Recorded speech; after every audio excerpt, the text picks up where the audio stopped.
Welcome, Trailblazers, to Release Readiness Live. My name is Ayori Selassie, and I'll be your host today as we walk through the latest enhancements for the Spring 18 release. Thank you for joining us from wherever you are in the world. We're so excited to have you. We'll be here all this week walking through the latest features across all the clouds, and today we're going to be covering Service Cloud. Now, what I love about Release Readiness Live is that no matter what type of Trailblazer you are, whether this is your very first major product release or if you eat release notes for breakfast and you've already been testing out new features in your pre-release and sandbox orgs, this broadcast is perfect for you because we answer your questions. So with that, I'd like to introduce our incredible community rock star, Elna Miller, who's going to walk us through the process for how we ask our questions. Elna? Thanks, Ayori. Hello, everybody, and welcome to the first day of Release Readiness Live for Spring 18. So as Ayori said, and welcome, Ayori, first day here, we want to definitely take your questions live on air if we can, so please feel free to post those in Twitter using the hashtag Salesforce Live, reactions, shout-outs, etc. But we really would love for you to post your questions in the Trailblazer community in the Release Readiness group. And if you've been there, you probably know where it is. But if not, there should be a link on the page that you can click on. Again, use the hashtag Salesforce Live. I'll be looking for your questions, so let's get going. We can't wait to hear from you.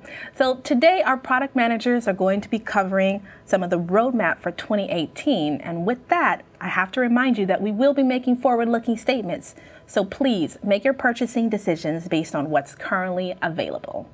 Now this broadcast is going to be recorded so you can rewatch it at any time just using the link below. And without further ado, let's meet our product managers. Hi, I'm Deborah Strusenberg, and I'm going to be covering Knowledge. Hi, I'm Shraddha Kohli, and I would be covering the Lightning Service Console. Hello everyone, I'm Gary Brandadair, and I will be covering amazing new features for Field Service Lightning. Well, I am going to get started here, but before I do, I want to take a moment just to pause and say thank you. Thank you to all of our customers and partners. You are doing amazing things with Service Cloud, and we are grateful to be on this journey with you. We really appreciate all of the conversations we have with you, the feedback, and we incorporate that in as we plan the future of our products. So thank you for all of that. So just getting into it for a minute, we are going to be covering Knowledge. We can't cover everything that we have out in this release. We have too much. We wouldn't have enough time today, but we have a few highlights that we're going to be covering today. Knowledge, Service Console and Case Management, Field Service, and then at the end I'll do a few highlights of other features that are going to be also in this release. So getting into Lightning Knowledge, we have a great release with Spring. We have a pilot that's running on something that's been very popular. So it is a pilot, it's a closed pilot. So I don't want people to get too excited because we're only going to be able to have a few customers in that, but it is a pilot that people have been asking for Lightning Knowledge migration. So we know that we have made some major changes, and our Lightning Knowledge product has now been GA for a number of releases. But for customers that are existing customers that are using our old data model, you need to move to our new data model, and that requires migration. So we are piloting our tool. We will be announcing a more broad release later in the year. We also have our commonly used features from Classic coming in Lightning now, and we have Insert Article to Case email. We have Assign Draft Action with a great new Lightning feature of being able to use a queue.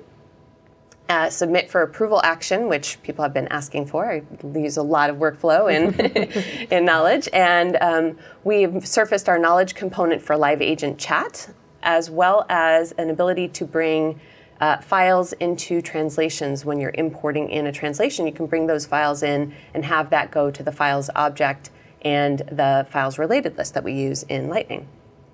So let's get right into a demo of that. So I wanted to just take you over here to show you Knowledge. So first off, we will go to, I have this in a split view mode, so we'll go to the draft articles list for a minute and make sure we pick up a draft so that I can show you the new assign action there. And when you assign, I wanted to show you, in this case, this article has been assigned to me. But if I wanted to, I can take my name out and I can switch to a queue. And this has been widely requested in Classic. And I'm so happy to have it finally now in Lightning. We have been waiting for this. So now you could assign to queue, and we could save that, and then this article would now be assigned to that queue. Additionally, one more thing about assignment is that you can create list views. So since in Lightning we have list views, which is an important feature, customers have been asking us for the ability to report on or be able to get access to the assignment features, because it helps you to figure out if an article is past due, if you need to change that article to somebody else. Let's say somebody goes on vacation and there's a draft that's sitting there waiting for them. You can reassign it. So here's an example that I've created an assigned drafts with past due dates list. And let me just actually go over to the list view so you can see it more widely here. So here's one that's past due, and you can see that it was assigned to me. Whoops, I guess I wasn't paying attention. And I have a past due date of December. Clearly the holidays got to me. And if there were notes or who assigned it to me, you can see all of that. And then that way you can take action, you can reassign it, you can find out why that person has not taken action on that draft, so it doesn't get stuck in draft mode, and the updates and important information that you're sharing in that draft are not shared out with your user base. So that's really an important feature. Very awesome. So going back for a minute to this draft, I also just wanted to point out, I'm not going to run a whole workflow here right now, but you do have now the ability to submit for approval from your drafts. So any of your workflows that you had in Classic will still work, and you can now call them from that action. And then one more feature to show. I'm going to close these out for a minute. I'm going to go over to case and just open up a case here and show you that we have, when you're in your case email, if you want to embed your article into the case email, you can come here, insert article into email, and there is your content right embedded into your email for your case. So that was a feature that people use so much in Classic, and we're glad to finally have it now in Lightning. So let's go back over to our slides for a minute. Okay, so I just wanted to share what is coming up over the next year. As I mentioned, we will have our Lightning Knowledge Migration tool more widely available this year. We also are working on smart links in Lightning, translation management in Lightning. Both of those are going to have a whole new experience as we bring them into Lightning. We will bring more features into our Lightning Knowledge component, like the ability to insert a community URL into a case email. We will be mapping data categories to case filters, which has been, we've heard requests for that a lot, so that will be coming as well as mass actions, quick text, and also look forward to a major overhaul on our rich text editor with a lot of new features coming there. So that's what's coming up with Lightning Knowledge. I want to turn it over to Shraddha, but first of all, I want to say that we're very excited to have you here. Shraddha is one of our developers, which is unusual for us. We always have product here, but we're super excited to have one of our developers here that's actually making all of this happen for you. So Thanks, Deborah. Glad to have you here. Happy to be here. That's awesome, Shraddha. Just before we start to talk about the next set of features, I want to check and see what our community has to say, if we have any questions out there from our trailblazers. Sure. Yeah, we got a couple of questions, and I do want to say, I know it's a pilot, but we're really looking forward to hearing more about that migration tool, because I know there's a lot of customers out there who want to make it quick and easy to migrate to Lightning Knowledge. So we're looking forward to that, Deborah. Thanks. So a quick question about Knowledge. So do all orgs need to use that migration tool or in order to use Lightning Knowledge, or can you just spin it up or maybe do a manual migration? Yeah, that's a great question. So not all orgs need it. Existing customers that have multiple article types or that have files in file fields. We've also moved away from using the old file fields that we use in Classic, and now we're using the standard files object and files related list. So if you have either one of those scenarios or both, then you probably want to use our migration tool to make the move to Lightning. For single article type, if you only had one but you need to move your files, or if you want to mass assign a record type to all of the existing records, our tool will do that as well. It's a very slick tool that's built over on the setup flow technology, so it walks you through in a wizard-like fashion to help you through the migration. So those are the if you have one article type and you're not using file fields, then you can just go enable Lightning Knowledge, or if you're spinning up a new Lightning Knowledge org, then you wouldn't need to use it as well. Great. Haley loves the mass actions. She says, yes. It's coming. It's coming. It's not here yet, but it's coming. And Christopher said, did she just add an article with table formatting into a Chatter feed post? Please tell me I'm not dreaming. I would love to be able to add tables to Chatter. To Chatter. Actually, what I did was I put an article into a case email, and it had a table in the article. So it wasn't actually putting it into Chatter. Not actually in the Chatter. Not in Chatter. Okay. And then a question from James, and then we'll probably be ready to go on. Can you let us know what Smart Links capabilities are intended to do, and is there an estimated release target for that? Sure.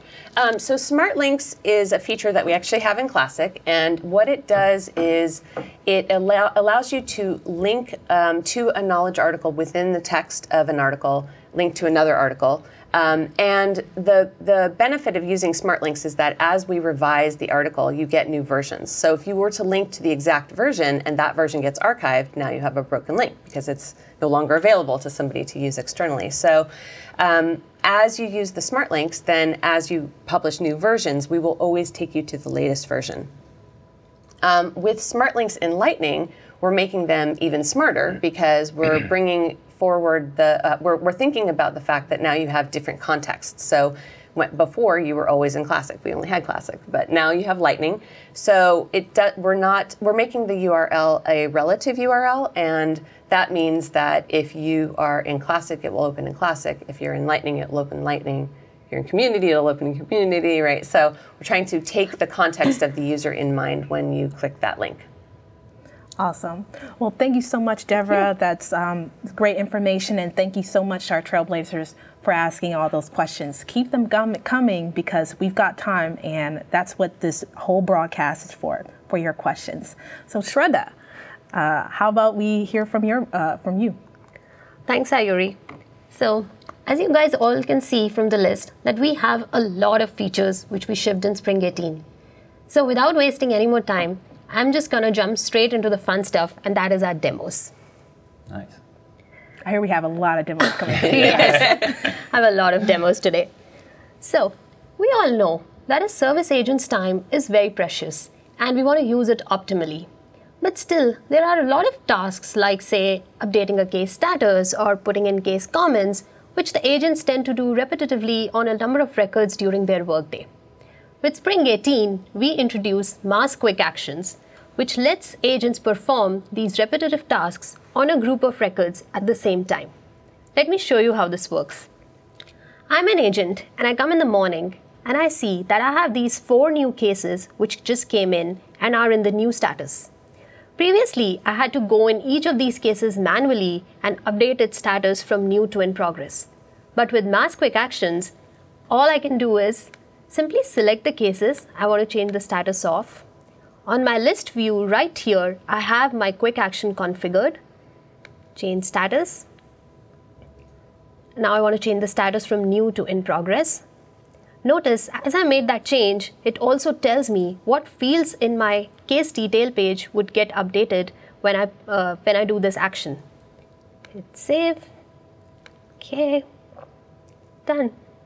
Nice. So with just a simple click, I was able to perform the same action on a group of records at the same time. And agents can do this on up to 200 records. So that's a big number right there. And as for admins, setting this up is also super easy. Just go in the object manager for that entity, case in our example, go to the search layouts, and go to the list view layout, edit. In the list view action section, just simply move the create or update type of quick action, which you want to add as a mass action. Hit save. Now back on my org, you can see the actions I just added are now reflected on my list view. It's pretty awesome, right? That's incredible. Yeah. I can hear our Trailblazers just like typing away, asking furiously. It's a huge time saver, and it also helps to set consistent actions on a group of items. So it's a win-win for the managers as well as the agents. Awesome. Yeah. Now, let me open a case here. Okay. Notice this component in the center of the page. This is actually a path component which is configured for the case entity. What it does, it gives us a pictorial representation of the various steps which are needed in order to close a case. And as for our admins, they can set this up using the Lightning app builder for the case record page.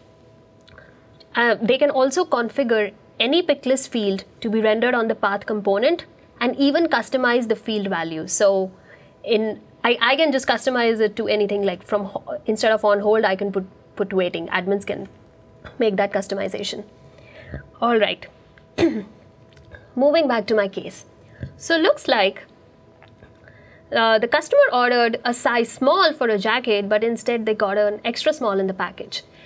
And now we know that the customer is panicking, so we want to let them know that we have received your case. This happens a lot of times that agents need to type in the same text again and again, be it an email signature or be it a greeting or be it answer to common questions. Well, we have a solution for that, and that is quick text. Yes, it's the same quick text which you all have been using in Classic, and now we have it available in Lightning.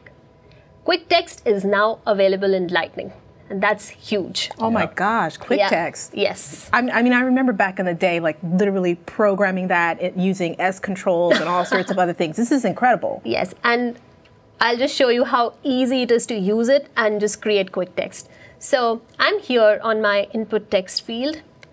All you have to do is press Control period or Command period on your Mac. There you go. This is my quick text panel. You can see it lists all the quick text on the left, and as I hover over the quick text, it gives me the details on the right hand side. I can also toggle the view from showing me the recent to all the quick text, and I can also search for a quick text. So here I want to tell the customer that we have received your email. Just click on it, all done. This keyboard shortcut is also listed in our keyboard shortcut panel. So just press Control / or Command / on your Mac, and look, we have the insert quick text right here. Right. Since quick text is like any other standard entity, so you can add it to your console as well as non-console apps. Like I have one here, and now I can create my own quick text. So let me create one quick text. Greeting. To make our quick text more personalized, we can also insert merge fields in that. So let me, in my message, say it here, and I want to choose first name. This can be all done using the create page of the quick text. And since we know that in an org we can have hundreds or even thousands of quick text, so we want to have a way where we can better organize that. And for that we have channels. So you can specify a particular channel to a quick text, and that quick text would only be used in that channel. Currently we support 4 channels. Those are email, including the rich text email publisher as well as the plain text email publisher, phone for the logger call quick action, social for answering social posts, and live agent to be used in live agent chats. Before I save this, you can also preview the quick text. So I want to see, I think I didn't insert this right here. Sorry about that. I can also preview it, and now I am going to select a contact. Just hit preview. So it shows me how the merge field would look when it gets resolved at runtime. All right, looks good. I'm gonna save it. And now back in my quick text record object home, it's right here, my quick text. Okay, now let's go back to cases for a minute. Okay. And I want to look at this case here. So looks like I need to send some information to the customer, and then I want to change the case status to on hold while I wait to hear back from the customer. Well, obviously I'm not going to do all this manually, right? I'm going to use a macro for it. And with Spring 18, you can now invoke the macros utility using the keyboard shortcut M. Whoa. So just press M on your keyboard shortcut, and we have the updated macros utility. If you notice, it looks a lot similar to the quick text panel I just showed you guys. It has the same double pane view, wherein we have the macros listed on one side and its details on the other side. The view, edit, and run macro buttons are also easily accessible right here. You can even search for a macro and create a new macro from the utility. So for this case, I'm going to use this macro, which lets me add a case comment and put the case status on hold. Before I run this, I want to edit the instructions for this. I want to add another instruction to this macro. So I'm going to click on my edit instructions here, and it opens my macro builder.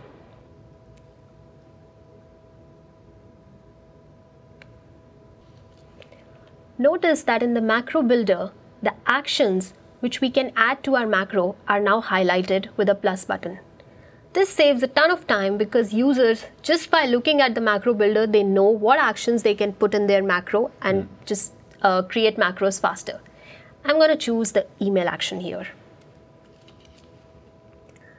And if you notice here, now in the email action, I can also insert an email template. And not just Lightning template, I can also insert classic email templates. So this is huge. This is going to make macros really, really powerful. Let me select a template here. And that's not all. We can also insert an attachment to a macro. So now just click on the insert attachment, and you can insert an attachment to your macro as well. I'm not done yet.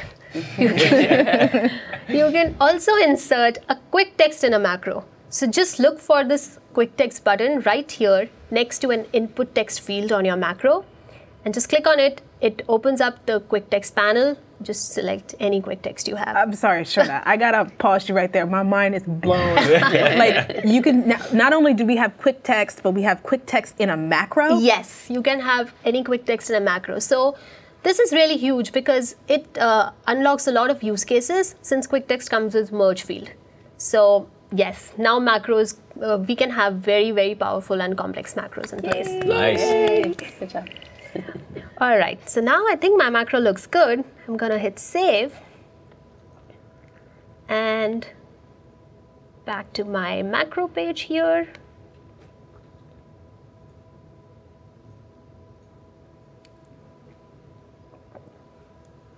You can even preview the content of the email template from the macro record page right here. So it's not that you have just put in the template and you don't know what it's gonna do. You can just preview the content from right here.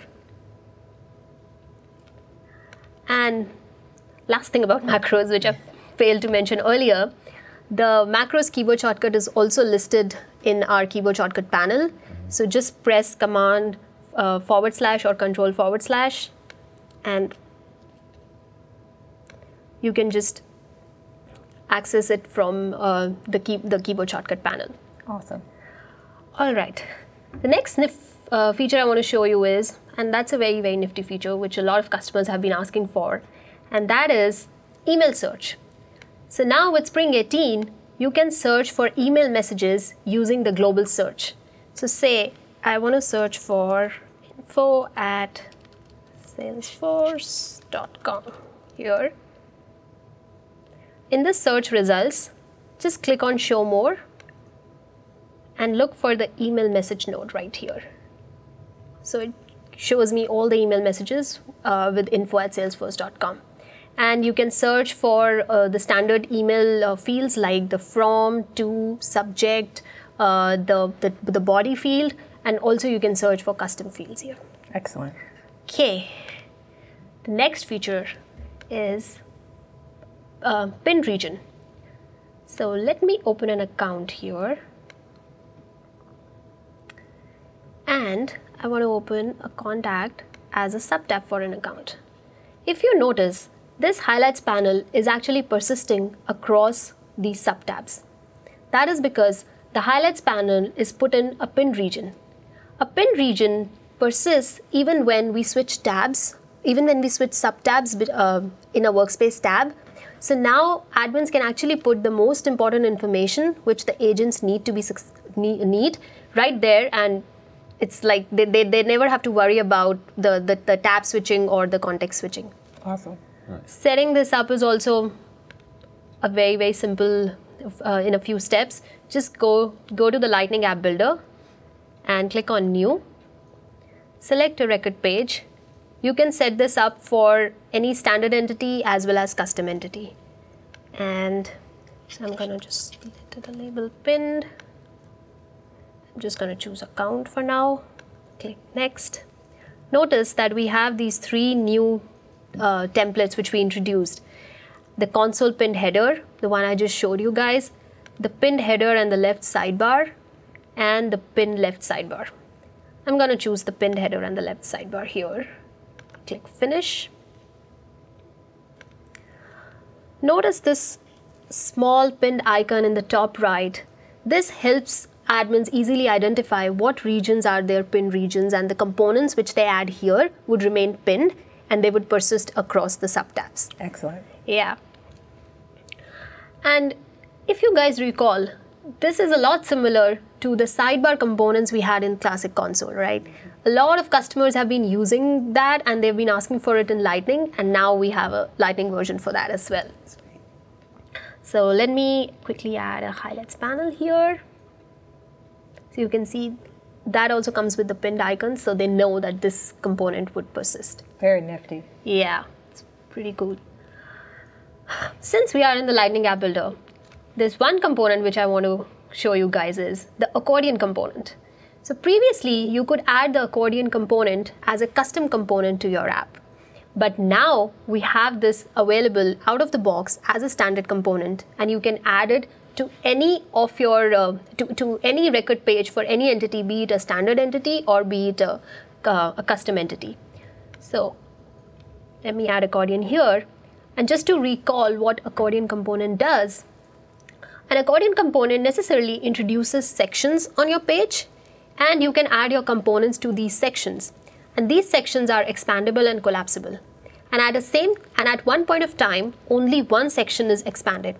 So this not only helps to better organize your page, but it also saves tons of real estate, because you can have so many components put in there, but they are all in this collapsed form that the scrolling on the page is also reduced by a good number. That's great for agents. It's going to make it so much easier for them to focus. Right. They don't need to worry about or scroll on long pages now. We have Accordion for that.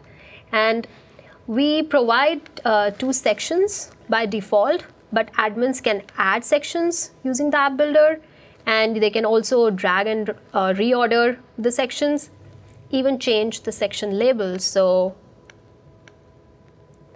to either a standard label or any custom label of their choice. So done, and now I can add like any component I want in here. So like I want to add chatter here, it's right here. Gotta have chatter. Yeah.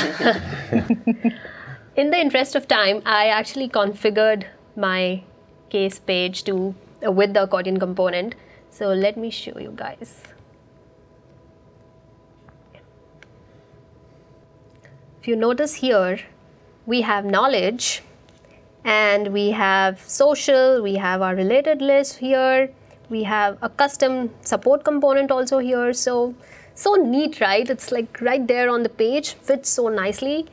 So very springy. Yeah. Accordion-like. Yes. All right. Lastly, I'm going to talk about the Lightning support for click-to-dial in Visualforce components.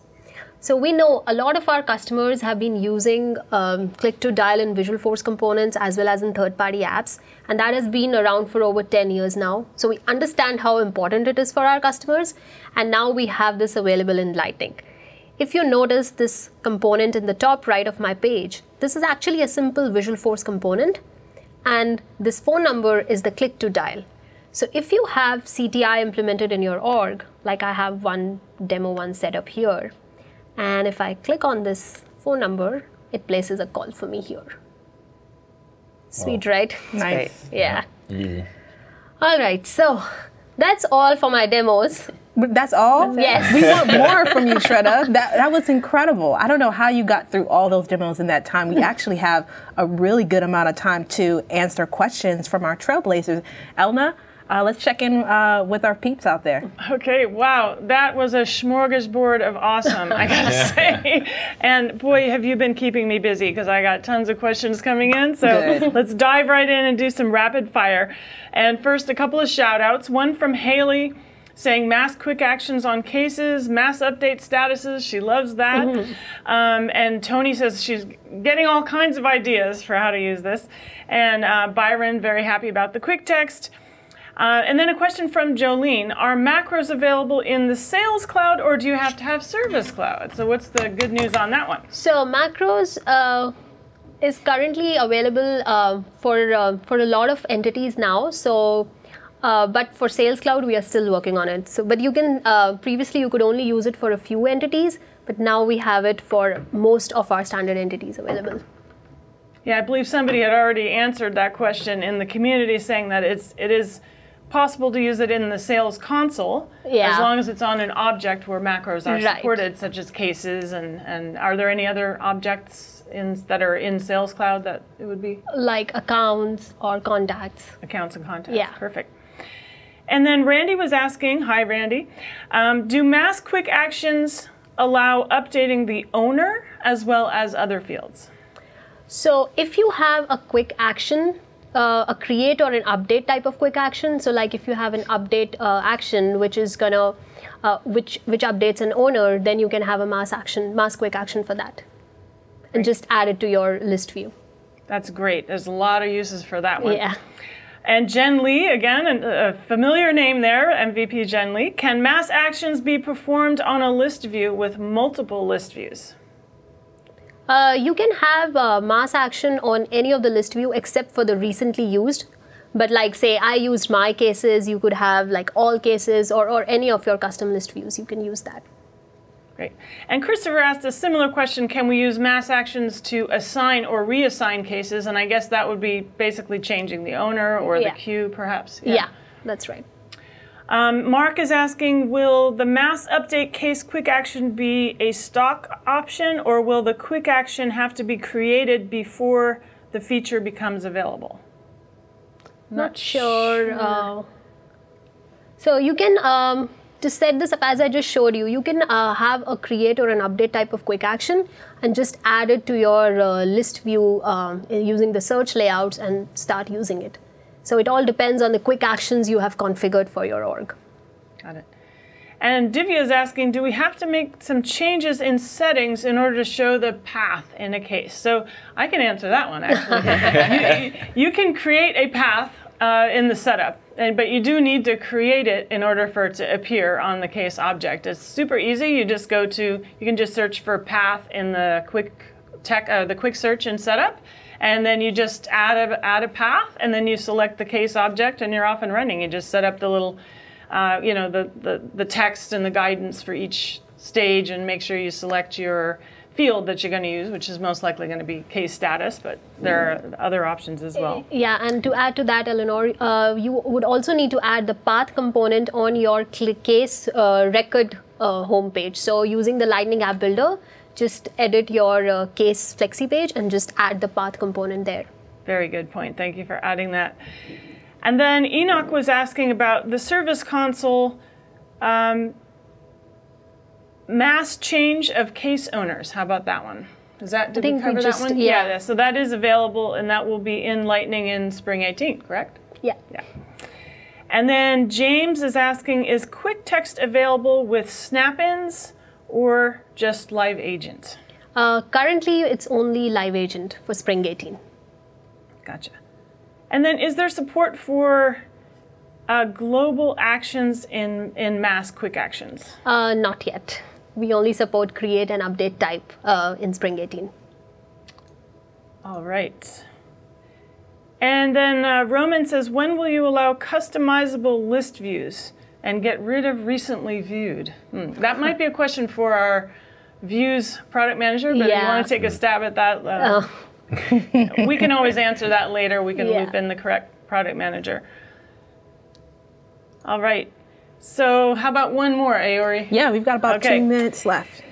So Marty's asking about email templates, and this is this again. We may have to follow up with you after, but let's just see if anyone knows this. Thankful that they're now available, but is the ability to put email templates into folders on the roadmap, like in Classic? We can look into that.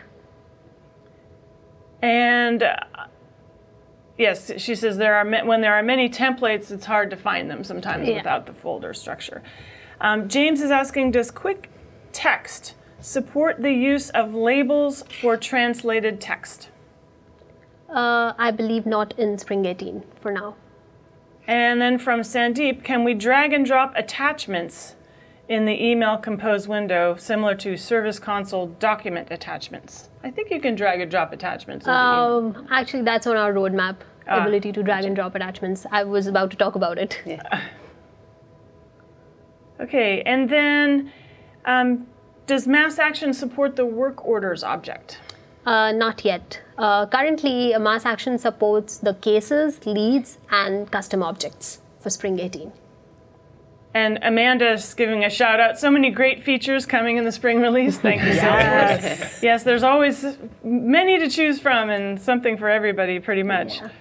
Okay, next question. When inserting attachments in macros, can we use attachments that were created in Classic? Not right now. You can only use Lightning attachments for now in macros. But there's always the roadmap, right? Yeah. Can we have pinned region pages in non-console apps? Technically, you can, but we don't recommend it because the non-console apps don't have the concept of tabs, so it really adds no value to have pinned regions there. And that is why the templates which we created come with that with the tag which says console pinned header. What about the Accordion component? Is that one, could that work in either? Accordion component is a standard component. It can work anywhere in console as well as non-console apps. So how about a mobile question? Is email search supported in Salesforce Mobile, or is it only on the web app? Currently, it's only on the web app. All right. So we have time for one last question. All right. Are quick text channels respected in macros? Yes. So you can put in any quick text in macros irrespective of the channel it is on. Irrespective of the channel we have specified. Excellent. Well, keep those questions coming. We will come back and have additional Q&A, but we still have new features that we want to show you. So, Gary, what do we have? Before Gary, though, I want to give Shraddha, I'm sorry, we missed the upcoming features for console, so I wanted to make sure that she covered those really quickly. Sorry to interrupt. I'll just take a minute for that. So, on our, a few key items on our roadmap are enhancements to the email experience, which include the draft emails. We know a lot of people use draft email in Classic, and we want to bring that in Lightning. Ability to drag and drop attachments in email, the one we just got a question on that. And the Apex email handler, which lets you pre-populate email responses according to the case type. Then case teams, that's another big feature which is available in Classic, and we want to port it to Lightning also. And lastly, I want to mention the console toolkit APIs. So a lot of customers are using the APIs in Classic, and we want them to be able to port them in Lightning without having to rewrite anything. So we are working on all that. Excellent, excellent. Yeah. With features like that, I mean, you're welcome to come back anytime, Shraddha. All right, can we go move to the next features now? Thanks. Amazing demo, Shraddha. I'm very impressed. So around field service for Spring 18, what do we have? We have a couple of features, and I've split them into 3 pillars, mobile, core, and scheduling. Start with mobile first. For iOS, we are allowing you now to consume from multiple inventory. What does it mean? It means that you might have technicians that have stock that are located at the customer site, or as well stock that are shared for the whole service territory they are working on. So in that case, they would be able to consume from those inventory on top of consuming from their van stock. The second improvement we did is that we are using offline flow. That's a feature that is very much used by our customers, but we wanted to allow you to actually take pictures within those flows. So now one of the steps of your flow could be actually asking the technician to take a picture and post a validation of the work he has done on site. Third improvement, the resource absence tab was actually hard-coded in the mobile app, and we got the feedback that should be actually we should be able to configure it. So now we are doing it paged out, configurable. So it means you will be able to define which fields are appearing on that tab. On Android side, we are still working on achieving full parity with iOS. We are actively working on it very intensively. We plan to actually release a new version of the Android app in June, while the iOS app will be released, the next version will be released around the 26th of February. One last topic on mobile side, we are releasing profile-based field service mobile settings. Behind that crazy name, what do we have? We have actually basically settings that you will be able to define for specific profiles. Let me give you an example. You have technicians in Germany, and you don't want to actually activate GPS tracking for them. You could set up a specific setting for this profile only to say, okay, for them, the GPS is deactivated, for example. Now, on the core side, what we have is we are releasing a new object that will complete our inventory management data model. This object is called return order. The aim there is to tackle return merchandise authorization, RMA, and to be also able to tackle the depot repair scenario. So you will be able to actually return parts from the customer side. Those could be actually inventory part or as well assets. The data model is very flexible, so that actually we tackle as well return order from your technicians as well as from your customers. Second improvement we do, a small one, but actually a big impact for you, filtering on service report. What does it mean? It means that actually if you have, for example, many work order line items on your work order and only a few of them are completed, you could actually apply a filter so that only the ones that are completed are shown on the service report.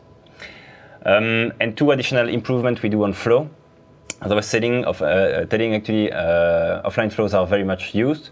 And what we wanted to do is an improvement for the translation. So we have international customers. They wanted to actually translate their offline flows. And now you will be able to go in the translation workbench to actually translate those flows. The second improvement for flow is actually quick actions. So before, when you wanted to actually enable your technicians to use a flow in the mobile app, you would have to use an app extension, and that would be scoped to the object itself, which means that, for example, all your work order would have the same flow. But we got the feedback that people want different flows for different record type. So we said, okay, now let's launch flow via quick action. You would put that quick action on the page layout, and then for a specific record type for your work order, you would have this type of flow and then a separate flow for another record type, for example. Awesome. Nice. On the scheduling side, we are releasing appointment management snap-ins. It's a beta feature, and what we are doing there actually is allowing you to put a snap-in on your website where customers could go and book appointments. But they can do even more than this. Actually, behind the scene, what will happen is that there will be a flow running that you can set up so that actually you can gather information from your customer before telling them, okay, those are the appointment time slots we are proposing to you. That's very important because quite often when you book the appointment as a customer, if you don't provide enough information, you might have the wrong technician coming on site. So that's why we wanted to allow you to ask questions before proposing time slot to your technician, to your customers. We have been releasing crew scheduling, the data model, last release, and this release we are releasing the UI, the user interface, so that actually crews will be shown on the Gantt chart. I will demo that today, so you will see it's very easy to see who are the team members and which team do you have for this territory. Third improvement is resource efficiency, where we put a field on the service resource to actually tackle the fact you might have very experienced technicians, and as they are very experienced, they do all their work much faster than other technicians. So we wanted to have a single field where you can actually put a ratio, and let's say that you would assign that a very experienced technician, the duration of the job would be actually reduced because of that ratio. Last but not least, we are introducing guided setup so that you, in order to facilitate actually your life when you are implementing, this guided setup is a step-by-step approach where you will be guided to creating your service resource, your scheduling policies, and so on, so that you can schedule and optimize as soon as possible. Now let's move to the demo. I will demo most of those features, not all of them. for the sake of time, but let's start here. I'm a dispatcher, or I could be even a service agent, depending if you have the two different persons in your organization. It's not the same person itself.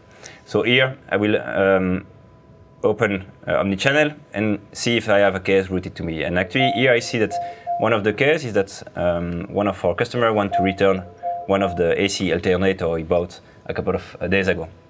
So what I will do, I will actually be able to see my my case description, see that I want to return the AC alternator, and I believe it's not working properly, so I will have to actually get refunded for this. So I will go in my related list and create a new return order, where I will be able to select, of course, the account, so United Partners, the contact person, which is Lauren Boyd in this case. I will approve directly the return order. So basically here I'm just saying, okay, that's fine. She can return actually the IC alternator. And from where will she return it? From the United Partner site. So that's the customer site. And in this case, I know that this AC alternator, it's a pretty big equipment. So instead of asking her to ship it, I will ask one of my technicians to pick it up. So the shipment type will be pick up. And I know already the technician, it will be Alan Reed, so I will say that the destination location as a first location to go to is Alan Reed's van, and then from Alan Reed's van it will go to our warehouse later on. So we'll save this return order and open it. And now I have explained what we need to do with this return order, but I didn't tell yet which product. So I will actually create a new return order line item. And here everything is pre-filled for me. We are taking the asset United Partner AC alternator, the product is AC alternator, quantity return is 1. And what we want to do here is the reason for the return is that actually it's defective. The processing plan is actually we want to repair it. We could also discard it, salvage it, restock it. If maybe it's untouched and it's still fully new, you don't have to repair it. And in this case, the customer wants to be refunded. For handling depot repair, what you could do as well is, for example, say return, which means that you would take the asset in a workshop, fix the asset, return it on site. In this case, it's a refund, so we'll just say, okay, the repayment method is a refund. So my return order line item is created, and we have return order line item because in a single return order, you might want to return many products. So that's why we created those return order line item. In this case, one step I will do, first prepare to make the life of my technician easy, product transfer, where actually I'm saying, okay, now this product will have to be transferred from this source location to that destination. The quantity received and the received checkbox, I'm not taking those. The technician will have to check on site how much he's receiving and tell us, okay, I have received indeed those items. So I'm actually saving the product transfer. And here, I will create one work order for pickup, so meaning I will ask my technician to go and pick up the part. So the work type will be pickup, and the duration is 10 minutes. So I'm not filling in the duration and the duration time because that will be filled in automatically as soon as I'm saving. And the second work order will be for a workshop when we will actually be able to schedule them. So I will actually say now for this asset, we'll have to actually do a full review and rebuild. And the duration will be 120 minutes. That's the one that is on the work type. I'm saving this work order, and I will book the appointment with the workshop. So here, clicking book appointment, selecting the workshop, and checking when they could fix that equipment. In the meantime, of course, the customer would be refunded, but we still want to repair this and maybe sell that as a second-hand feature or product, I would say. So here, I will actually select, for example, for Wednesday, that the workshop will have to work on this repair. Now, on the dispatching console, we have a couple of improvements. So you see those purple lines there. What are those actually? Those are your crews and your crew members. So I will filter out my Gantt chart so that you can see a little bit more clearer who are the crew and crew members. So here I will show only the crews and crew members. And you see that actually Alan Reed and Alexander Rennery are part of the alpha team for a couple of days. And then for Alan Reed, for example, on the 23rd of January, he will stop working for that team, and then Gloria Barnes will take over. So that's why you see also Gloria Barnes, and she will do the work later on for that team. One key thing to notice here is that actually we have service appointments that are assigned to those teams. Very important is that those service appointments are assigned both to the team, but also the crew member of that team automatically. So they will appear on the mobile phone, and the technicians know that they need to go to those work sites. The other feature I was talking of is resource efficiency. So I will show again all my my technician, and here I see that I have a blue service appointment from Janice Gonzalez. She needs to do this work, and I see that Luis Martin, highly efficient technician, is actually not busy today. So I will transfer that job to him, and you'll see that now it's more or less 3 hours, this job. If I drag and drop it for Luis Martin, it will be reduced very quickly to maybe 1 hour and a half, basically taking into account the resource efficiency ratio. Think about your multi-day job, for example. Let's say that you have a team that is doing a multi-day job of 4 days, and you have a team only with 2 persons. But then you have the same team with 4 persons doing the job actually in 1 day. You could use as well that field resource efficiency to take that kind of scenario into account. And so, okay, this type of job is taking only 1 day because we have 4 people on that. That's so smart. Yeah. So, and by the way, the intelligence behind the scene as well is we want to improve over the next release, but actually you could also impact yourself this field and fill it in little by little based on your customization. So we wanted to make that very flexible. No pressure, but you know, we're waiting for Einstein there. Einstein is coming. Einstein is coming. I have many ideas for Einstein to work with field service, so that's coming definitely. Okay. All right, so that's for the dispatching side. Now let's move to the mobile side. So we'll take my iPhone and open field service settings. The field service mobile app. Today, I have a couple of jobs. I will move directly to my pickup job and then the second job I need to do. So you see that at 2:40 p.m., I have this pickup job, pickup AC alternator at 2242 Francisco Street. And then at the second job just after, 2:50, only 10 minutes for the pickup, very easy to do. It's the same site. So first I will complete the pickup. So I will open that work order and just use one of the flow that I've created to receive product.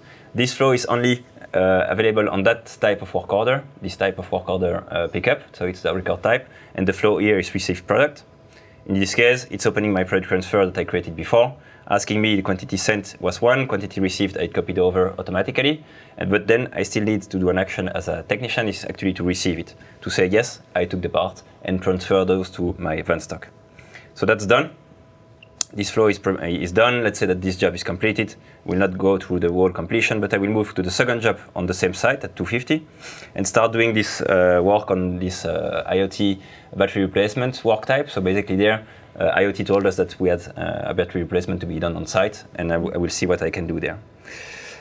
And unfortunately, what I see is that I have product required missing. You see that I have a small red icon there, so I don't have those items that I need to complete this job in my van stock. Luckily, I know there is a consignment stock on site. So let me check actually if I could consume directly from the consigned stock, or maybe from the shared inventory that is shared for the whole territory. So in this case, I will create a new product consumed. And you see that before you had only the van stock. Now you can see that it's showing all location. And actually I could filter out and say, I want to see only what is from the van stock, or what's there in the San Francisco shared warehouse, or what is there on the consigned stock. And in this case, I will select United Partner consigned stock. It's reducing my list of that I'm seeing there. I see that there are only 2 items in inventory. Luckily, that's the one I need, so I'll consume one of them. Just say quantity is 1 and save. So there I'm really consuming directly from a consigned stock on site. Second thing I want to show is that actually I have many work order line items to complete. And for the sake of this demo, I will actually complete only one. So I will complete the first one and say, yes, I completed this group of tasks or this task there on site. Now I want my service report to actually show me only those work order line items that were completed. So when I will create the service report, what will happen is that already in the preview, you can see there, it's very small, but you can see that only one work order line item is shown.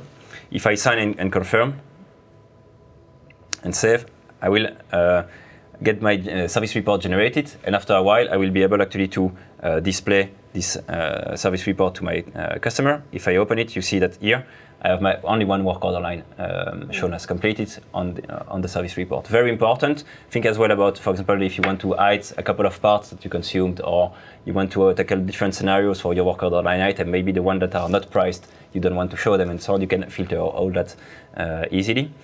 That's done actually in the service report template. Very easy to do. And that's pretty much it for the demo.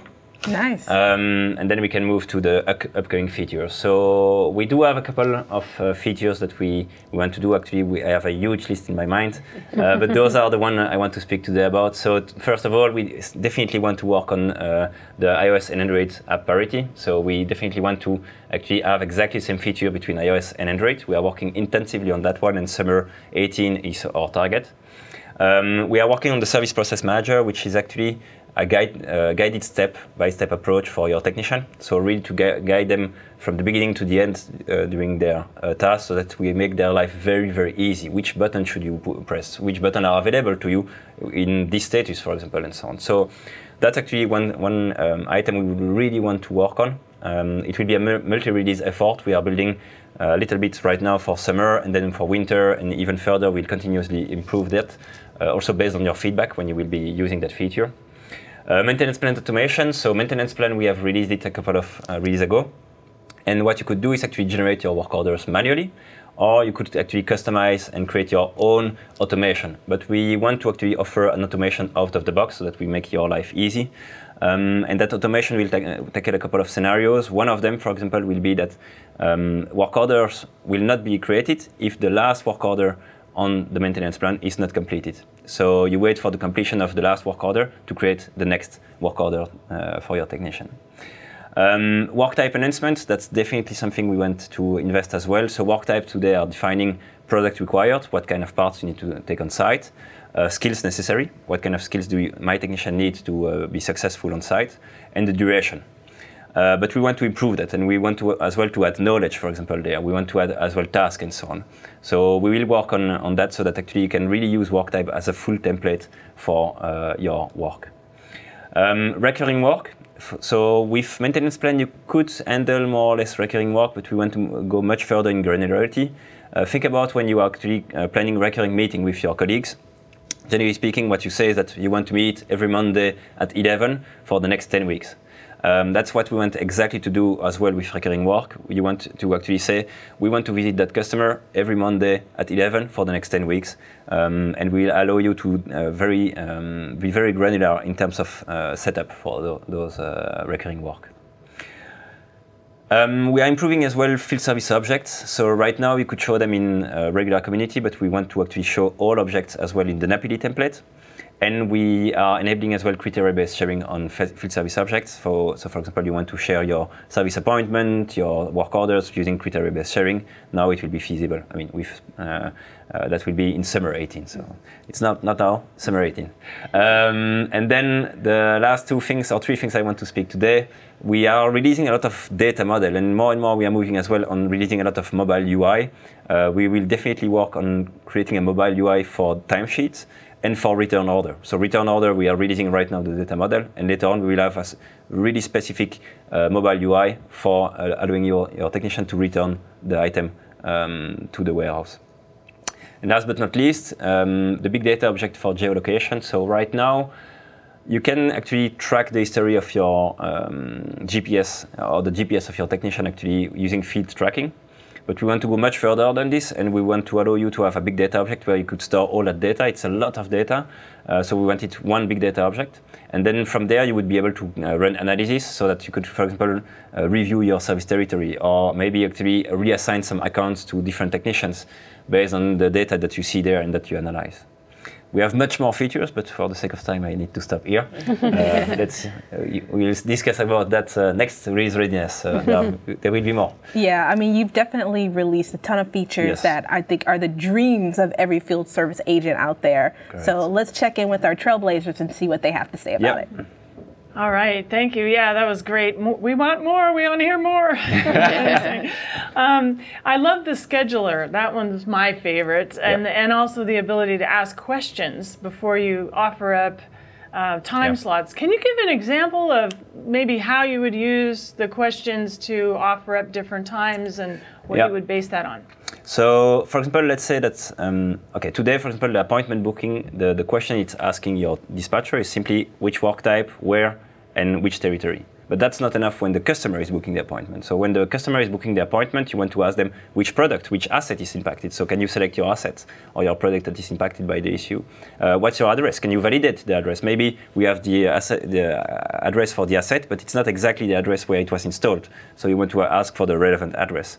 As well, maybe the work type. Maybe the customer doesn't really know if it's a maintenance, a repair, and so on. So you might ask a couple of questions to guide him, and then select the work type for him. So that would be the kind of questions that you would actually answer. And then the very last question is, of course, which appointment time slot you want to select. You would select, and you have all the information to actually successfully complete the job.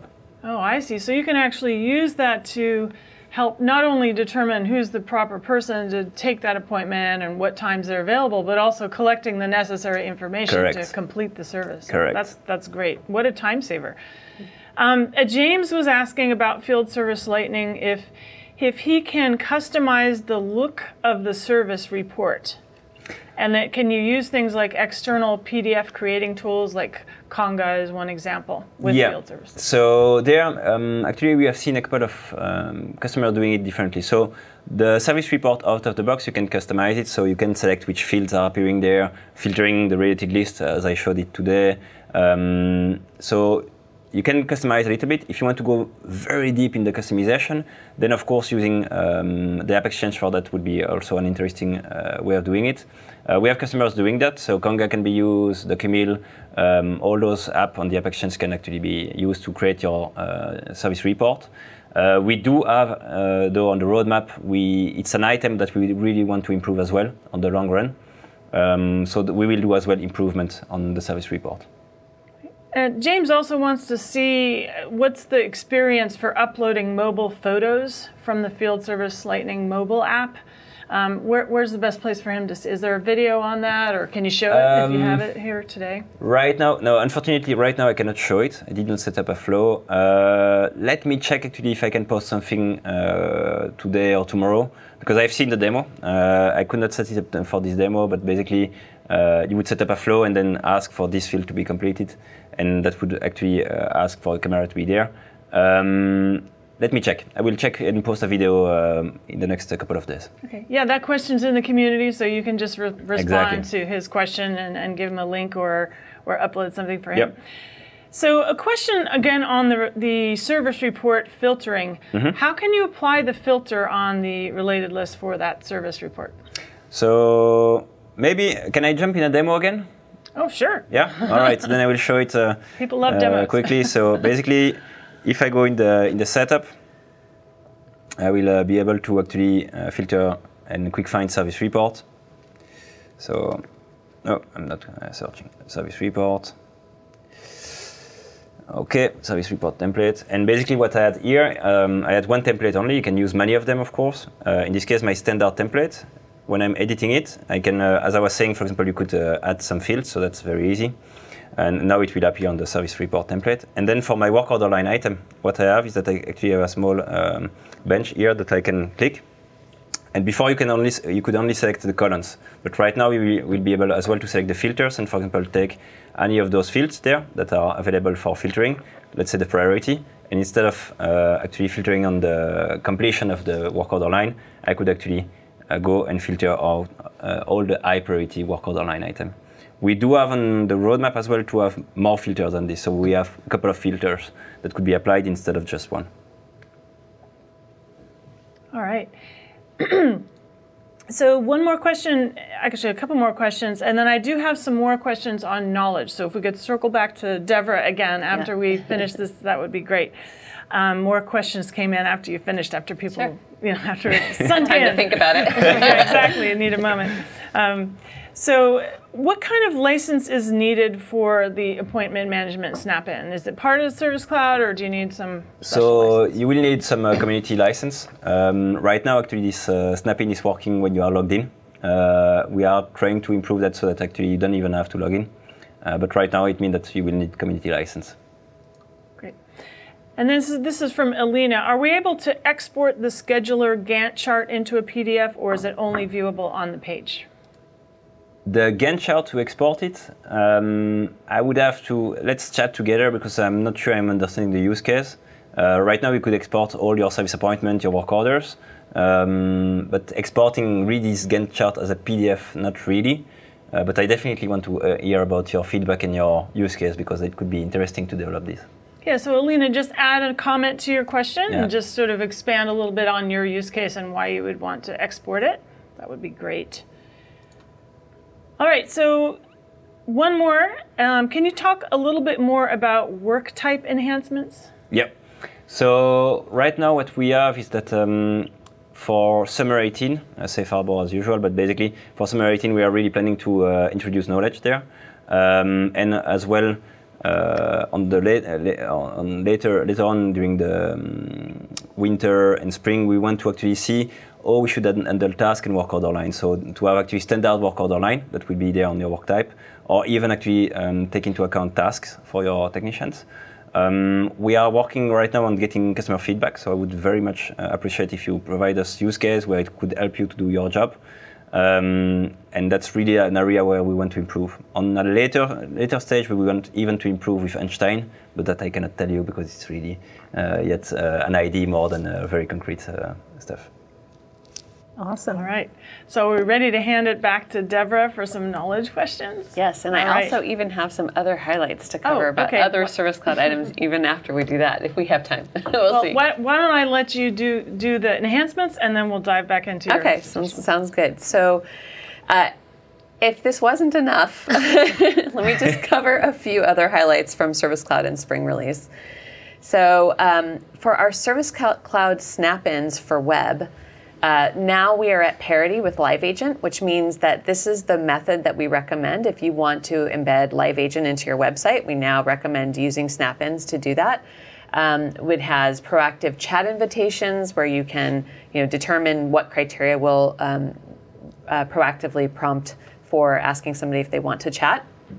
You can mask, through sensitive data rules for chat, you can mask sensitive data and make sure that it doesn't get passed from the customer to the agent or passed into a record in Salesforce. And then you can, based on form data that the user types in, you can route the chat based on whatever they've entered in the form. With Live Agent, we have quick text that has come to Live Agent. We did see, I think, a little bit about that as well, but that is a great feature for Live Agent. And with Omni, we have a pilot running right now where we are enhancing our routing capabilities to include skills-based. This has been a commonly requested feature. We currently have a pilot running with Case, and we plan to release that more widely later in the year. Additionally, Omni can be a little complicated to set up, so we now have a setup flow. The setup flows, as you've seen in probably prior Release Readiness Live sessions, these really make some of our more complex areas very easy to set up and consume and get using right away. So Omni-Channel setup flow is going to be a great addition for you as you set up new Omni. Yeah. With social customer service, there's a new social conversations component, and what this does is it brings more context in about the social user, the person that you're interacting with. So when you have a case that comes in through social, let's say it came in through a tweet on Twitter, you're answering publicly, and so you may want to have more context about that user, about that contact that you're interacting with when you're going to publicly respond. Like you may want to know, see other tweets that they've done recently, or see how many followers they have to know, how pervasive your tweets may be to them. So this component is really helpful for you to get more context about who you're interacting with. And then last but not least, communities. Of course, communities will have their own Release Readiness Live session, but just a couple of items that are really important for Service Cloud. There's a case deflection dashboard and component that's coming out in spring. So this gives you the ability to, there's 9 pre-defined reports in the dashboard that help you see if conversations in the community or articles in the community are helping to deflect cases. And then also if the contact support form or the case deflection component, if those are helping to deflect cases. So you have a lot of capability to really get in and see what's helping to help you tune further. And then finally for communities developers, if you are developing and you're developing components for community and you're using topics, There's now 8 levels of hierarchy, API only, not in any of the components that we've built yet, but with the API, you can go down 8 levels deep in your topics hierarchy. So that is a bunch of additional stuff, and that's not even all of it. Please check the release notes, but I did want to share some final highlights. Awesome, awesome. Incredible. Yeah. I mean, just so many. We've been blazing through this entire broadcast, and our trailblazers have been blazing through with the questions, but we got a little bit more time left. So let's see if we can get a couple more questions in from our community. Sounds great. Yeah. First, I want to share a comment from Andy because this is so true, and he's just discovered this, and many trailblazers have discovered this already. But he's quoting, "I really want to hear about your use cases as it may be really interesting to develop. Salesforce Live, how amazing are the Salesforce product managers?" Well, you know what? I hear that all the time. Product managers are always asking customers for their use cases whenever they ask for a feature that is not yet on the roadmap or perhaps not on the near-term roadmap. They say, that's interesting. Tell me about it. If you've posted Enlightening now ever, you may notice that happening a lot because there are a lot of product managers there. So if you have any feature or feedback, you say, I wish I could do X, definitely don't be shy about posting it because they are truly interested in your feedback. So that is one of the great things about the community. So keep that feedback and questions coming because it is really interesting and useful. So thank you for that. And also, if you want to learn more about Omni-Channel, we do have quite a few webinars that we've run on that topic with our product managers for Omni-Channel. And if you're interested in learning more, just give me a post in the Release Readiness group, and I will give you some links to some recordings that you can review, because there's a lot of great recordings with the product managers showing how to set it up and the new features in the various releases. So give me a shout out for that. All right, so some knowledge questions. Yes. First of all, about the Lightning Knowledge Migration Pilot, who can participate in that? Can anyone just join in, or is there a special process for that? Yeah, that's a great question. So definitely check in with your account manager. The pilot right now is already full for our first round, but we'll do a couple of rounds. So we wanted to just get working with a few. We had our first one last week, and it went really well, which is great. And so we're just moving along with the customers that have signed up already. We're starting out with smaller use cases first to just make sure that all is going well. And then we're also continuing our performance testing for very, very large use cases, very complex use cases. So right now, as of the next month or so, we're full. But if you're really, really interested, please talk to your account manager, and they know how to nominate you into the pilot. And then we'll take a look together and see if it makes sense, see if we can free up time. If our pilots keep going well, then we'll have more time to do more. Great. And I love this question from Jennifer. She wants to know, okay, so we know this is coming. What can we do today when we're releasing knowledge or upgrading or configuring knowledge in Classic to make it easier to transition to Lightning when we're ready to do that? What can we do today? It's a great question. I mean, sometimes we have customers that are still in Classic and they're kind of thinking about what they can do. If you only have one article type, I recommend not making more because you're going to consolidate down to one object again. So then you wouldn't need that migration. If you have multiple article types, but maybe there's one or two that you don't really need, you could start doing the work to clean that out because you're going to be consolidating. And so maybe you don't want to consolidate some of the ones that are there. You do have to actually, if you have deactivated article types and articles in that, you're going to have to either activate it or remove it before you do the migration. So you can do that cleanup now. The other thing is you can think about ways to, when you consolidate into one object, you're going to map your fields into that object. So let's say you have a field in 3 different article types that are called question. You're going to want to map those all together into one. So you can start thinking about your field mapping now. Awesome. Incredible. Thank you so much for answering all of our questions. And thank you so much, Trailblazers, for joining us. I can't wait to see what kind of solutions you all put together with all these incredible features. And I just want to remind you that this broadcast has been recorded, so you can rewatch it at any time. Want to encourage you to share it with all of your colleagues and friends.